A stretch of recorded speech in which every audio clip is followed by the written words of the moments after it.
So ఎందుకబ్బా అంటే ఒకరిద్దరు టీచర్లు ఉన్నారంట అక్కడ. అరే ఒకరిద్దరు టీచర్లు ఉంటే వాళ్ళకి ఎలాగో సెలవు ఇస్తారు, సరిపోతుంది కదా. మరీ మీకు అంత ప్రేమ ఉంటే ఆ టీచర్కి ఏదైనా గిఫ్ట్ ఇవ్వండి, సరిపోతుంది కదా. అసలు ఆ జనమే లేనప్పుడు మనం ఎందుకు జరుపుకోవాలి కనుక ప్రశ్నిస్తే వాళ్ళ దగ్గర సమాధానం లేదు. సో మనకు తెలియకుండానే మనం ఆ పండుగ జరుపుకుంటున్నాం. మన పిల్లలకి క్రిస్మస్ తాత వేషాలు వేసేస్తున్నారు. అరే మనకి శ్రీరామనవమి పండుగ ఉంది, కృష్ణాష్టమి ఉంది, ఉగాది ఉంది, సంక్రాంతి ఉంది, ఇన్ని పండుగలు మనం ఉన్నాయి కదా.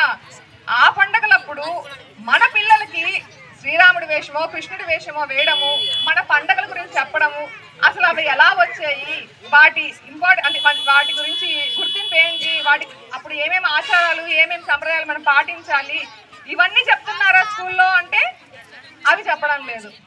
పోనీ ఇంకో కాస్త ముందుకెళ్ళి ఆ అన్ని మతస్థులున్న స్కూల్లే తీసుకుందాము. అప్పుడు వాళ్ళందరినీ కూడా దీపావళికి కానీ గణేష్ చవితికి కానీ ఇంకొక పండగ కానీ వాళ్ళని భాగస్వాములుగా చేస్తున్నారా? అంత దమ్ము ధైర్యము ఆ స్కూల్ యాజమాన్యాలకి దేనికి లేవు. వాళ్ళకి పొరపాటున రాముడి వేషం కానీ కృష్ణుడి వేషం కానీ వేసుకుంటే వాళ్ళ తల్లిదండ్రులు ఒప్పుకుంటారా? మరి మనం ఎందుకు ఒప్పుకుంటున్నాం? మన పిల్లోడికి క్రిస్మస్ తాత వేషం వేయడానికి మనం ఎందుకు ఒప్పుకుంటున్నాం? అరే మా పిల్లోడికి వెయ్యకూడదురా బాయ్ అని ఎందుకు మనం చెప్పలేకపోతున్నాం? అది పక్కన పెడితే వాడి క్రిస్మస్ కేక్ ఇచ్చాడనో, రంజాన్కి బిర్యానీ ఇచ్చాడనో, ఖీర్ ఇచ్చాడనో ఎగబడి తింటున్నాం. మనలో ఎంతమందికి తెలుసు వాళ్ళు మనం పెట్టే నైవేద్యం ముట్టుకోరని? అందరికీ తెలుసా? మరి మనం మాత్రం ఎందుకండి ఈ రంజాన్ అంటే ఈ మధ్య ఎక్కడ చూసినా హలీం బండ్లు పెడుతున్నారు, మనం ఎందుకు తింటున్నాం? అదే దిగజారిపోయిన సంస్కృతిని మనం బాగుపరుచుకునే అవసరం ఉందా లేదా? అదే ఆ హలీంలో వాడు ఉమ్మేస్తున్నాడో ఇంకేం వేస్తున్నాడో తెలియదు, అయినా అది మహాప్రసాదంగా తింటున్నాం. మనమందరము అరే ఇది తినకూడదు అని ఆపితే వాళ్ళ అన్నన్ని పెట్టుకోవచ్చా? అన్నన్ని అంగళ్ళు కానీ వాళ్ళకి అంత బిజినెస్ కానీ జరుగుతుందా? మరి మనం అందరం ఎందుకు కలిసికట్టుగా అవి తినకూడదు అని చెప్పుకోలేకపోతున్నాము, దాని మీద కలిసి నిలబడలేకపోతున్నాం. దీన్ని కాదు ఐకమత్యం అంటారు. మత సామరస్యం అంటే మనది మనం చేసుకుంటూ అవతల వాళ్ళని గౌరవించడం, కానీ మనం సాష్టాంగ పడిపోయి వాళ్ళవన్నీ మనము అలవాటు చేసుకోవడం కాదు. నీ మతాన్ని నువ్వు గౌరవించు, పాటించు, అవతల వారిని చేసుకో నువ్వు, అంతవరకే. కానీ మనం కూడా వెళ్ళి వాళ్ళదంతా వాళ్ళు బాధపడతారనో ఇంకోటనో వాళ్ళది మనం చేసుకోవాల్సిన అవసరం అసలు లేదు. కాబట్టి ఇప్పటి నుంచి మిమ్మల్ని స్కూల్లో కానీ ఇంకొకరు కానీ బలవంత పెడితే మేము చేసుకోమని చెప్పే ధైర్యం ఇక్కడ ఎంతమందికి ఉంది? అందరం మనం లేదు మేము చేసుకోము, మాది మేము పాటిస్తామని చెప్తారా? ఈ సభాముఖంగా ఒక్కసారి జై శ్రీరామ్ చెప్పండి. ఇంకొక ఉదాహరణ చెప్తాను.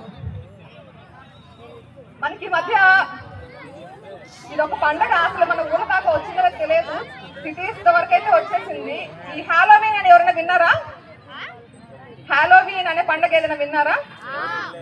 వినలేదు. కానీ మన దౌర్భాగ్యం ఏంటంటే ఈ మధ్య మీరు పేపర్లలో లేకపోతే టీవీలలో చూసుంటారు, అందరూ నల్ల దుస్తులు కట్టుకొనేసి దయ్యాల్లాగా భూతాల్లాగా రెడీ అయిపోయేసి ముఖ్యంగా హైదరాబాద్ బెంగళూరు ఇట్లాంటి ప్రాంతాల్లో తలుపులు బద్దలు కొట్టేస్తున్నారు అన్నమాట పిల్లలు. ఆ రోజు ఏంట్రా బాబు దయ్యాల్లో భూతాల్లో రెడీ తలుపులు బద్దలు కొడుతున్నారంటే అదేదో హాలోవీన్ పండుగ అంట, వాళ్ళు ఎవరో చేసుకుంటారంట, మనం కూడా చేసుకోవాలంట.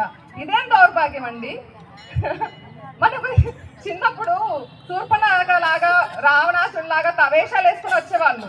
అట్లీస్ట్ దానివల్ల శూర్పణఖ ఎవరో రావణాసుడు ఎవరో తెలిసేది. ఈ హాలోవీన్ వల్ల మనకి ఏం తెలుస్తుంది?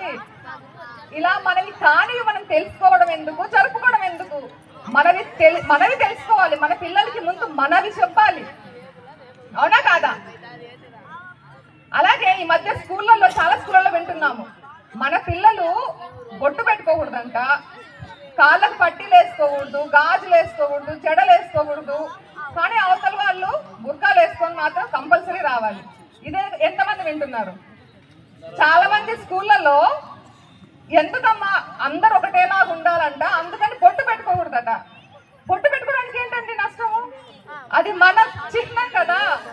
మన పిల్లలకి ఇంకా అరే మనం బొట్టెందుకు పెట్టుకుంటున్నామని మనకు తెలియకపోతే తెలుసుకొని చెప్పాలి, అది పద్ధతి. కానీ మనకున్నవన్నీ తీసేసుకొని ఏమన్నా అంటే బొట్టుతో పుట్టామా అది వాళ్ళు చెప్పే బాధన అనమాట. పుట్టినంత బట్టలు కూడా వేసుకోలేదు కదా, మరి బట్టలు ఎందుకు వేసుకుంటున్నాం? సో మనకి ఏదైనా తెలియకపోతే ఇవన్నీ ఎందుకు చెప్తున్నానంటే అండి, మనం మొట్టమొదటిగా మనం ఇంకొకరి మీద ఆధారపడిన అవసరంలో, ఏ ప్రభుత్వమో వచ్చి మనకి ఇవన్నీ నేర్పించాల్సిన అవసరంలో. తల్లి ఒడి మొదటి పాఠశాల ఎవరికైనా. సో తల్లికి తెలియకపోతే వాళ్ళ ఇంట్లో ఉన్న పెద్దవాళ్ళతోనో, వాళ్ళ ఊర్లో ఉన్న పెద్దవాళ్ళతోనో, లేకపోతే ఈ మధ్య యూట్యూబ్లో చెప్పే వాళ్ళు చాలా మంది ఉన్నారు, అక్కడ తెలుసుకొని ఎంతసేపు ఒత్తులో ఎన్ని దీపంలో ఎన్ని ఒత్తులు వేయాలి, అన్ని ఒత్తులు లేకపోతే ఏం అపచారం జరుగుతుంది, ఇలాంటివి అవసరం లేదు. అరే మనం బొట్టు ఎందుకు పెట్టుకోవాలి, మంచి బట్టలు ఎందుకు కట్టుకోవాలి, శుభ్రంగా ఎందుకు ఉండాలి, శౌచం అంటే బాత్రూమ్కి వెళ్తే కాళ్ళు కడుక్కోవడము, ఇలాంటివన్నీ ఎందుకు పాటించాలి, అలాంటివి పాటించకపోతే కరోనా లాంటి రోగాలు వస్తాయిరా అని తెలుసుకోవాలి. మీ అందరికీ తెలుసా, కరోనా వచ్చినప్పుడు మిగతా దేశాలన్నీ సర్వనాశనం అయ్యాయి, కానీ మన దేశంలో మాత్రమే ఎందుకు ప్రాణ నష్టం తక్కువగా ఉంది? మనం ఫస్ట్ నుంచి కూడా ఇవన్నీ మనకు ఒక నేర్పించాల్సిన అవసరంలా. మనకి పసుపు వాడమని ఒక నేర్పించలేదు, అల్లం వాడమని ఒక నేర్పించలేదు, మనం వాడే మసాలా దినుసులు వాడమని ఒకరికి నేర్పించలేదు. మనం అరే జలుబు చేస్తే రసం చేసుకుంటారు అనేది మన అమ్మమ్మల తాతలు చెప్పింది. ఇంటికి ఏదైనా అమ్మవారు సొక్కుతేనో గాలి సొక్కుతేనో వేపాకులు కట్టుకోండి అని ఒకరు మనకు చెప్పాలా? ఇంటి ముందర మనకి ఏదంటే అది రాకుండా లోపలికి కల్లాపు చల్లుకోవడము, పసుపు గడపకు పెట్టుకోవడము, ఇవన్నీ మనకి ఎవరు నేర్పలేదు. అవన్నీ ఉన్నాయి కాబట్టి అక్కడక్కడ మనం ఇంకా పాటిస్తున్నాం కాబట్టి మనం బతికి బట్టగట్టాము, ఈ రోజు ఇలా నిలబడి మాట్లాడుకోగలుగుతున్నాము. కాబట్టి భారతదేశంలో పుట్టినందుకు గర్వించండి, ఈ ధర్మంలో ఉన్నందుకు గర్వించండి. ముందు మనది మనం నేర్చుకొని తర్వాత అవతల వాళ్ళని పాటిస్తాం, అంతే. వాళ్ళని పాటించనిద్దాం, మనం వాళ్ళని నేర్చుకోవాల్సిన అవసరం లేదు. మందే మనకి ఏం తెలియదు, అవతల వాళ్ళని మనకి ఎందుకు? ఇవన్నీ ఎందుకు చెప్తున్నానంటే అండి, మనము ఈ మధ్య కాలంలో అంటే గత 50-60 ఏళ్లలో లేకపోతే 100 ఏళ్ల నుంచో డైరెక్ట్ మత మార్పులు చాలానే చూసుంటాం కదా.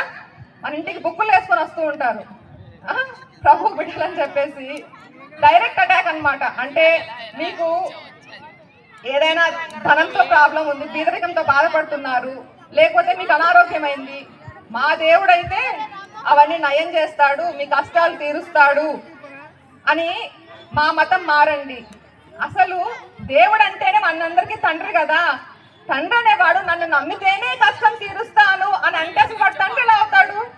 నా మతం పాటిస్తేనే నీకు నయం చేస్తాను, నీ కష్టాలు తీరుస్తాను అనేవాడు తండ్రిలా అవుతాడు. అయినా దేవుడు అందరికీ ఒకటైనప్పుడు నీ తండ్రి నా తండ్రి వేరేలా అవుతాడు? అందరికీ ఒకటే తండ్రి కదా. సో తండ్రిని మార్చమని చెప్పే వాళ్ళని చొప్పు తీసుకొని కొట్టండి. నా తండ్రి నాకు గొప్పరా, నా తండ్రి అంటే ఎవరు అని మనము ముందు తెలుసుకొని వాళ్ళకి చెప్పాలి. సో ఈ సందర్భంగా ఇంకొక అంటే ఇప్పుడు మనం డైరెక్ట్ అటాక్ గురించి మాట్లాడుకున్నాం కదా. ఇండైరెక్ట్ అటాక్ అంటే ఇందాక మనం చెప్పుకుంటున్నట్టు మనము ఇంట్లోనూ స్కూళ్ళలోనూ మన పిల్లలకి మన ధర్మం ఏంటో సరిగా చెప్పకుండా పెంచితే వాళ్ళు ఎలా తయారవుతారంటే అన్ని మతాలు ఒకటే కదా, అందరి దేవుళ్ళు ఒకటే కదా అని చెప్పేసి రేపు పెద్ద అయిన తర్వాత మనం ఎలాగో మన చిన్నపిల్లలకి ఏం చెప్తున్నాము, ముందు చదువు ఇంపార్టెంట్, చదువుకున్న తర్వాత ఉద్యోగం ఇంపార్టెంట్, ఉద్యోగం అయిన తర్వాత ఇంకా బాగా సంపాదించాలి, పెద్ద పొజిషన్కి వెళ్ళాలి, తర్వాత పెళ్లి పిల్లలు ఆ సైకిల్ తిరుగుతూనే ఉంటుంది. కానీ వేరే మతాల వాళ్ళు ఏం చెప్తున్నారు, నువ్వు చదువుకో, తినకపో, ఉద్యోగం చేయకపో, ముందు మన బుక్కులో ఏముందో తెలుసుకో. ఇలా వాళ్ళని పెంచి మనం మన పిల్లల్ని ఇలా పెంచితే రేపొద్దున ఏమవుతుందంటే మన పిల్లలు తెలుసో తెలియకో వాళ్ళ కాలేజ్లోనో వాళ్ళు ఉద్యోగం చేసే ప్లేస్లోనో వాళ్ళ అంటే కంపెనీలోనో ఎక్కడైనా సరే పొరపాటున ఇంకొకరిని ప్రేమించి పెళ్లి చేసుకుంటే అది మన అమ్మాయి అవతల వేరే అబ్బాయిని పెళ్లి చేసుకున్నా, అవతల అబ్బాయి అంటే మన అమ్మాయి అబ్బాయిని పెళ్లి చేసుకున్నా, లేకపోతే ఇక్కడ అబ్బాయి అమ్మాయిని పెళ్లి చేసుకున్నా మతం మారుతుంది ఎవరు? మనమే. సో వాళ్ళకేం నష్టం కలగట్లేదు, అవతల వాళ్ళ అమ్మాయి అయినా అబ్బాయి అయినా మతం మారుతోంది మనం. దాని తర్వాత పిల్లలు వాళ్ళకి పుట్టే పిల్లలు ఏ మతం? వాళ్ళ మతం. ఆనందమే. అప్పుడు మన సంతతి ఏమవుతుంది? మనం కష్టపడి మన పిల్లల్ని కని పెంచింది ఎందుకేనా? వేరే ధర్మం పాటించడానికి, మన తరం నిర్వీర్యం అవడానికేనా? సో ఈ ఇండైరెక్ట్ అటాక్ వల్ల జరిగే నష్టం ఏంటో మీకు అర్థమవుతుందా? కేవలం డైరెక్ట్ కన్వర్షన్, మత మార్పిడే కాదు, ఇలా మనం తెలియకుండా అజ్ఞానంతో మన పిల్లల్ని ఎలా మనమే నాశనం చేసుకుంటున్నాం అర్థమవుతుందా మీకు? సో మీకు ఒక చిన్న కథ చెప్పి ముగిస్తానండి. మనకు రామాయణంలో రాముల వారి తర్వాత ఫేవరెట్ క్యారెక్టర్ అండి హనుమంతుడు. సో హనుమంతుల వారి గురించి ఒక మాట చెప్తాను. హనుమంతుల వారికి సుగ్రీవుడు రాముడు ఇచ్చిన పని ఏంటండి? సీతమ్మను వెతకడం. సో సీతమ్మను వెతకడం కోసం హనుమంతుల వారు ఏం చేస్తారు? ఫస్ట్ లంక చేరడానికి సముద్ర లంఘనం చేస్తారు, సముద్రాన్ని దాటుతారు. ఆ సముద్రాన్ని దాటే ఆ ప్రయాణంలో ఆయనకి చాలా అడ్డంకులు కలుగుతాయన్నమాట. కానీ వాటన్నిటిని ఎంతో ధైర్యంతో తెలివితో ఎదుర్కొంటారు. దాని తర్వాత లంకకు చేరిన తర్వాత చాలా కష్టపడి ఇల్లు వెతికి సీతమ్మ కోసం వెతుకుతారు, ఎక్కడా దొరకదు. అయినా ఆయన డిప్రెషన్ వచ్చినప్పటికీ కూడా దాన్ని అధిగమించి సీతమ్మను వెతికి కనుక్కుంటారు. మరి ఆయనకి ఇచ్చిన పని అంతటితో అయిపోయింది కదా, వెంటనే వెనక్కి రావాలి కదా. కానీ హనుమంతులు వారు ఏం చేస్తారు?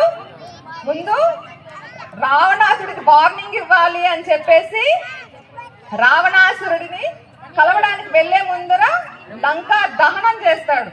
అంటే శ్రీరాముల వారు తర్వాత వస్తారు, ఆయనకి సగం పైన పని తగ్గిద్దామని ముందు లంకని చాలా వరకు నాశనం చేస్తారు. రావణాసుడి దగ్గరకు వచ్చేసి రావణాసుడికి వార్నింగ్ ఇస్తారు. నువ్వు ఎవరితో పెట్టుకుంటున్నావో, ఆ రాముడు అంటే ఎవరో తెలుసా, సుగ్రీవుడి సైన్యం ఎంత ఉందో తెలుసా, వార్నింగ్ ఇస్తారు. దాని తర్వాత లంకలో ఎక్కడెక్కడ సైన్యం ఉంది, వాడి బలాలు ఏంటి, బలహీనతలు ఏంటి, ఏ ద్వారం నుంచి వెళ్తే ఎవరున్నారు అవన్నీ తెలుసుకుంటారు. ఇవన్నీ చేయడమే కాకుండా సీతమ్మ భయంతో ఉంటే ఆవిడలో ధైర్యాన్ని నింపుతారు. ఆయనకి ఇచ్చిన పని ఒకటే, సీతమ్మ ఎక్కడుందో కనుక్కొని చెప్పు, ఇంతే. కానీ ఆయన ఏం చేశారు? ఇన్ని పనులు చేశారు. ఆవిడ ఎక్కడుందో కనుక్కున్నారు, రాయబారిగా రావణాసుడికి వార్నింగ్ ఇచ్చారు, లంకా దహనం చేశారు, వాళ్ళ సీక్రెట్స్, వాళ్ళ రహస్యాలన్నీ కనుక్కున్నారు. ఇది కదా ఒక పని చేసేవాడి లక్షణం. మనకి దేవుడు ఈ అవకాశాన్ని, ఈ జన్మనిచ్చింది ఎందుకు? మనల్ని కూడా ఏ పురుగుగానో, పుట్టగానో, చెట్టుగానో, పశువుగానో పుట్టించలేదు. ఈ మనిషిగా పుట్టించాడు, ఈ భారత భూమిపై పుట్టించాడు, అందులోన ఈ తెలుగు జాతిలో పుట్టించాడు. ఇలా మనకి ఇంత గొప్ప జన్మనిచ్చిన భగవంతుడికి మనమందరం కూడా RSS లో ప్రతి ఒక్క సేవకుడు కూడా హనుమంతుల వారిలాగా ఎంతో క్రమశిక్షణతో, సేవాభావంతో, దేశము, ధర్మము, దైవం అంటే ఎంతో ప్రీతితో, ప్రేమతో పనిచేస్తున్నారు కదా. వాళ్ళందరికీ మనం హనుమంతుల వారిలా కాకపోయినా కనీసం ఒక వానరుడిగా అయినా సేవ చేసుకోవాలా? వాళ్ళ చేసే పోరాటంలో మనందరం కూడా కలిసి నడవాలా? వాళ్ళకి సహాయం చేయాలా? చేయాలంటే మనం ఏం చేయాలి? మన ధర్మం ఏంటో ముందు తెలుసుకోవాలి. RSS లాంటి గొప్ప సంస్థలతో కలిసి నడవాలి. వారు చేస్తున్న ప్రతి పనిలో మనం కూడా భాగస్వాములు అవ్వాలి. మనం ఏదో ఒక రూపంలో వారి డైరెక్ట్ గా వెళ్ళి వారితో పాటు ఈ పోరాటంలో పోరాడడమో, లేకపోతే ధన రూపేనానో, లేకపోతే మన చుట్టూ ఉన్న వాళ్ళందరికీ ఈ ధర్మం గురించి చెప్పో మనం పోరాటంలో భాగం అవ్వాలా వద్దా?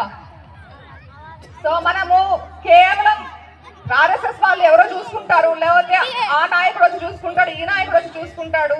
మన పక్కింట్లో అల్లూరి సీతారామరాజు, నేతాజీ సుభాష్ చంద్రబోస్, భగత్ సింగ్ ఉంటే చాలు, మనం హాయిగా కళ్ళు మూసుకొని పడుకోవచ్చు అని నిద్రపోదామా? మన ఇంట్లో కూడా ఒక భగత్ సింగ్, ఒక సుభాష్ చంద్రబోస్ అవసరం ఉందా లేదా? లేకపోతే మనకు మొత్తం ప్రపంచంలో హిందూ దేశంగా ఉన్నది మనొక్క దేశమే అండి. ఇప్పుడు నేపాల్ ఇవన్నీ కూడా పోయాయి, ఇంకా మిగిలినది ఒక దేశమే. అందులో కూడా మనం 60-70% మాత్రమే ఉన్నాము. రేపటి నాడు మత సామరస్యం పేరుతో, ఇలా భయం పేరుతోనో, అమాయకత్వం పేరుతోనో నిద్రపోతూ ఉంటే ఈ 60-70% కూడా మనం ఉండమన్నమాట.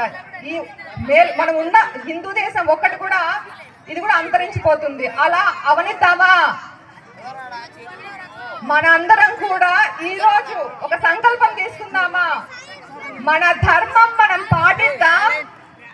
మనందరం కూడా మన ధర్మం మనం పాటిద్దాం. ఇంకొకరెవరు మనల్ని మతం మార్చకుండా చూసుకుందాం. సో ఈ సంకల్పంతో అందరూ ఒక్కసారి గట్టిగా జై శ్రీరామ్, జై శ్రీరామ్, జై శ్రీరామ్. ఈ అవకాశం ఇచ్చిన పెద్దలందరికీ ధన్యవాదాలండి. జై శ్రీరామ్.